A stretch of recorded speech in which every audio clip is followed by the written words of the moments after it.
रहीम अस्सलाम वालेकुम dear students और you all I hope you will be fine.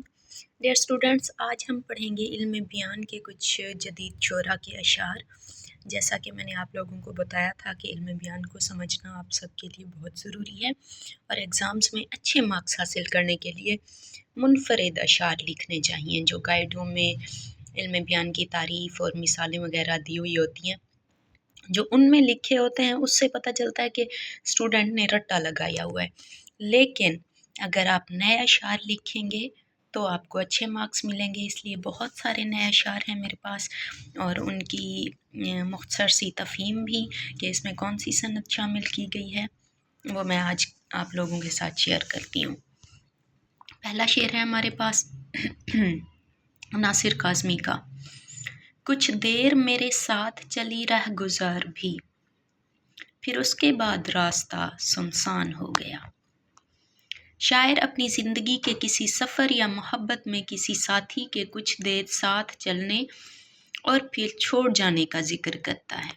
यहाँ रह गुज़र यानी रास्ता से मुराद कोई महबूब है जो चलने के अमल से मंसूब है, यानी यहाँ जो रह गुज़ार है वो साथ चलने वाले महबूब का इस्तारा है। आगे देखते हैं दूसरा शेर। ए दोस्त चश्मे शौक ने देखा है बारहा, बिजली से तेरा नाम घटा पर लिखा हुआ। शकीब जलाली का शेर है। इस शेर में इल्म बयान की सनत मुबालगा इस्तेमाल हुई है। शायर ने अपने जज्बात इश्क की शिद्दत और महबूब की याद को बयान करने के लिए बिजली से बादल पर नाम लिखे जाने जैसी गैर मामूली और नामुमकिन बात को बढ़ा चढ़ा कर पेश किया है, जो मुबालगा के ज़ुमरे में आता है। तीसरा शेर है। उतर के नाव से भी कब सफ़र तमाम हुआ, ज़मीं पे पाँव धरा तो ज़मीन चलने लगी। शकीब जलाली का शेर है। इस शेर से मुझे मुनीर नियाज़ी का बहुत खूबसूरत शेर याद आ गया। मुनीर नियाज़ी कहते हैं, एक और दरिया का सामना था मुनीर मुझको, मैं एक दरिया के पार उतरा तो मैंने जाना। खैर, अब शकीब जलाली के इस शेर में सनत मुबालगा है।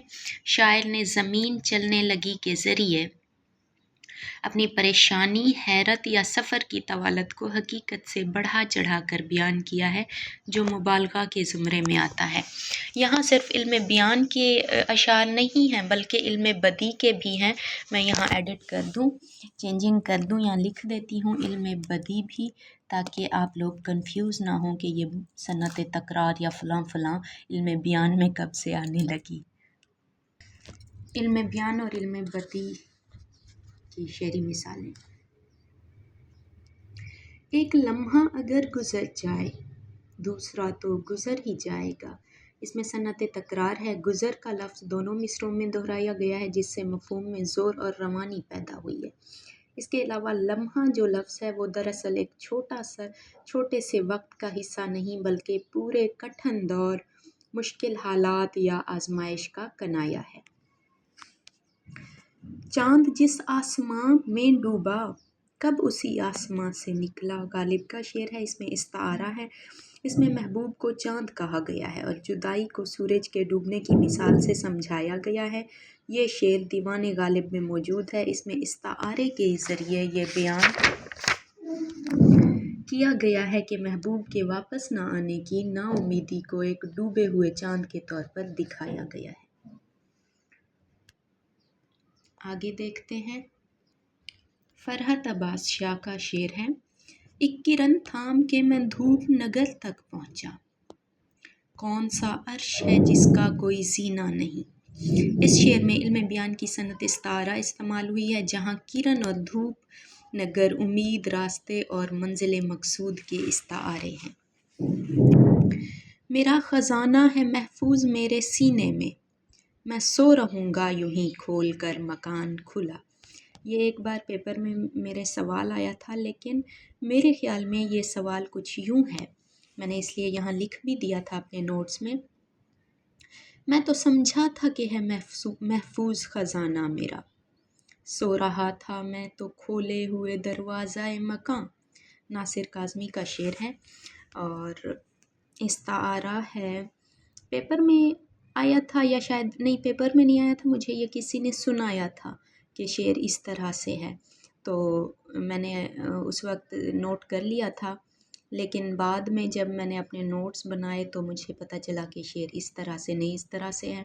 مجھے نا، میں سرچ کرتی ہوں، اب ناصر کاظمی کے کلیات یا ان کے کسی شعری مجموعے سے میں نے نہیں جا کے پرکھا، ہو سکتا ہے کہ میرے والا غلط ہو اور اوپر والا شعر صحیح ہو، لیکن آپ لوگ اگر کنفرم کریں، مزید تحقیق کریں تو کمنٹ کر دیجئے گا کہ کون سا صحیح ہے۔ ٹھیک ہے، مجھے تو لگتا ہے جو دوسرا جس کے نیچے میں نے ناصر کاظمی لکھا ہے یہ والا شعر صحیح ہے۔ خیر، استعارہ اس میں استعمال ہوا ہے، شاعر نے محبوب کی محبت یاد کو براہ راست خزانہ کہا ہے۔ یہ استعارہ کی بہترین مثال ہے جہاں ایک چیز کو ڈائریکٹ دوسری چیز قرار دے دیا گیا ہے۔ آگے دیکھتے ہیں۔ جب بھی دیکھا ہے تجھے عالم نو دیکھا ہے، مرحلہ طے نہ ہوا تیری شناسائی کا۔ احمد ندیم قاسمی کا شعر ہے۔ شاعر کہتا یہ ہے کہ جب بھی محبوب کو دیکھا اس میں ایک نئی جدت اور نیا پن پایا۔ اس کی شخصیت اتنی گہری اور دلچسپ ہے کہ اس کی حقیقی پہچان کا مرحلہ کبھی ختم نہیں ہوتا۔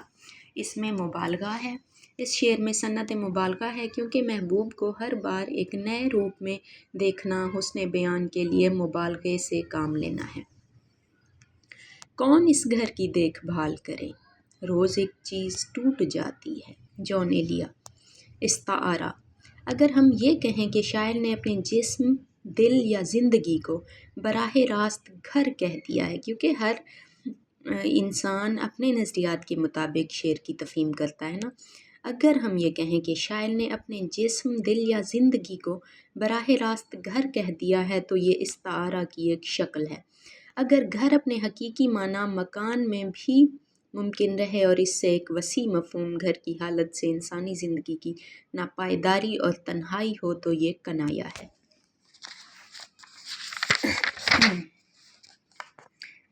یہ مجھے چین کیوں نہیں پڑتا، ایک ہی شخص تھا جہان میں کیا۔ یہ جان ایلیا کا شعر ہے۔ اس میں استفہام انکاری ہے، یہ حقیقی سوال نہیں بلکہ شکوہ اور خود کلامی ہے، اس لیے اسے استفہام انکاری کہتے ہیں، یعنی سوال کی صورت میں انکار یا شدت جذبات ظاہر کرنا۔ اس کے علاوہ اس میں مبالغہ بھی ہے۔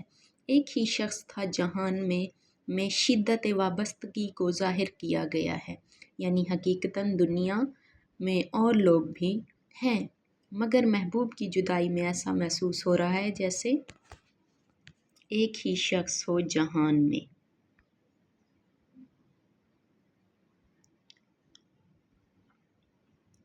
اس کے علاوہ استعارہ بھی ہے۔ چین نہ پڑنا صرف سکون کا نہیں بلکہ دل کی بے قراری کا استعارہ ہے، ہلکا سا وہ بھی۔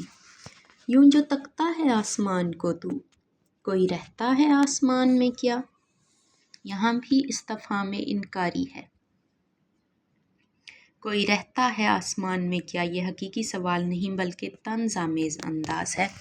شاعر مخاطب کے آسمان کی طرف دیکھنے پر اعتراض ظاہر کر رہا ہے، اس لیے اسے استفہام انکاری کہتے ہیں۔ اس کے علاوہ کنایا بھی ہے۔ آسمان کو تکنا صرف اوپر دیکھنا نہیں بلکہ کسی غیر موجود چیز کی امید رکھنا ہے، بے سبب انتظار اور تقدیر یا غیب سے امید باندھنے کا کنایا ہے۔ جی رہا ہوں اس اعتماد کے ساتھ، زندگی کو میری ضرورت ہے۔ حسن تعلیل ہے کسی بات کی